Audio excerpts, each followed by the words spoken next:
வானதூதர் அவர்களிடம், அஞ்சாதீர்கள், இதோ எல்லா மக்களுக்கும் பெரும் மகிழ்ச்சியூட்டும் நற்செய்தி உங்களுக்கு அறிவிக்கிறேன். லூக்கா 2ஆம் அதிகாரம் 10வது வசனம்.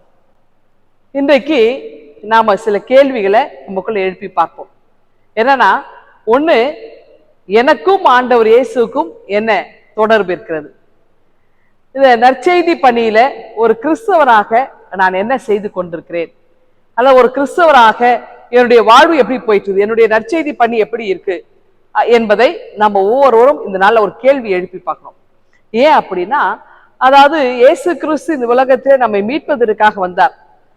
இந்த இயேசு கிறிஸ்து மீட்பர் என்பதை எல்லோரும் அறிந்திருக்கிறோம். ஒரு கட்டத்துல ஆண்டவருடைய உயிர்த்தெழுதலுக்கு பிறகு என்ன நடந்ததுன்னா, அநேக போலி இறைவாக்கினர் தோன்ற ஆரம்பிச்சாங்க.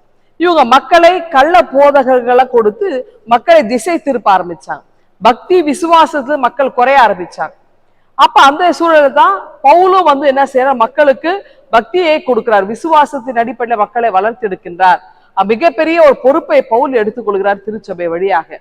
அப்போ ரோமாபுரியர்களுக்கு கூட பவுல் தன்னை யாருன்னு காட்டுறார், நான் எப்படிப்பட்டவன், அதாவது இயேசுவனுடைய நற்செய்தியை சுமக்கின்ற மிகப்பெரிய ஒரு தொண்டனாக இருக்கிறேன், நான் ஊழியக்காரனாக இருக்கிறேன், இயேசுடைய பணியாளராக இருக்கின்றேன், நற்செய்தி அறிவிப்பதுதான் எனக்கு என்னுடைய தலையாய கடமை என்பதை பவுல் பல இடங்களில் சொல்லி அதை வாழ்ந்தும் காட்டி செயல்படுத்தி இருக்கிறார். இன்னைக்கு பாத்தீங்கன்னா, நம்ம இந்த கிறிஸ்துமஸ் டைம் ஸ்டார்ட் ஆயிடுச்சுல, எல்லா சபையிலும் நம்ம என்ன பண்ண, கேரல் ரவுண்ட் ஸ்டார்ட் பண்ணிட்டோம் இல்லையா? கேரல் ரவுண்ட் ஸ்டார்ட் பண்ணிருக்கிறோம்.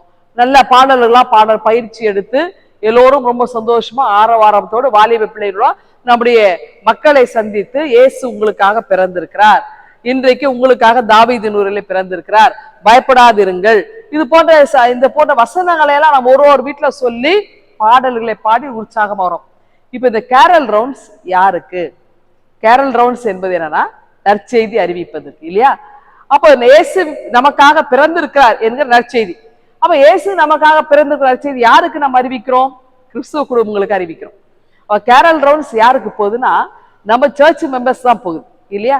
இதையும் கடந்து கொஞ்சம் அப்படி வெளியில வந்து, இயேசு நம் மீட்பர் நமக்காக பிறந்திருக்கிறார், பயப்படாதிருங்கள், எல்லா மக்களுக்கும், அதாவது கிறிஸ்துவ மட்டும் இல்லை, எல்லா இனத்திற்கும் எல்லா மக்களுக்கும் மிகுந்த சந்தோஷம் தரக்கூடிய செய்தி, இயேசு உங்களுக்காக பிறந்திருக்கிறார். இந்த நற்செய்தியை எல்லாருக்கும் நம்ம கொண்டு செல்லணுங்க. நம்ம கிறிஸ்துவ வட்டாரத்தை விட்டு கொஞ்சம் அப்படி வெளியில வந்து எல்லோருக்கும் வருது. ஒரு கட்டத்துல கிறிஸ்துவங்களுக்கும் அது தேவைப்படுதுதான். ஏன்னா அவ்வப்போது நாம என்ன பண்றோம், நம்ம யாருன்னு மறந்து போயிடும்.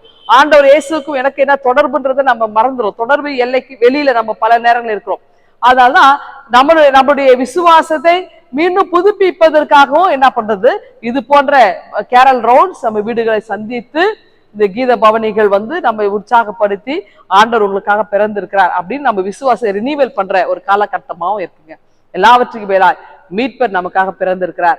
எதை குறித்து கலங்காமல், பயப்படாமல், நம்ம சந்தோஷமாய் ஆண்டவர் இயேசுடைய வருகைக்காக நாம் நம்மை ஆயத்தப்படுத்துவோமா? நாம் மட்டுமல்ல, பிறரையும் நாம் ஆயத்தப்படுத்த ஆண்டவர் நம்மை அழைக்கிறார். இந்த சிந்தனையோடு இந்த நாளை துவங்குங்கள். ஆண்டவர்களை ஆசீர்வதிப்பாராக. ஆமென். என் அன்பின் ஆண்டவரே, எல்லோருக்கும் மிகுந்த மகிழ்ச்சியை தரக்கூடிய செய்தியாக நீர் விளங்கினீர். உங்களுடைய நற்செய்தியை நாங்கள் எல்லா இடங்களும் கொண்டு செல்ல கிருபை தாரும். மீட்பர் இயேசுவை ஜெபிக்கிறோம் எங்கள் அன்பின் கடவுளே. ஆமென்.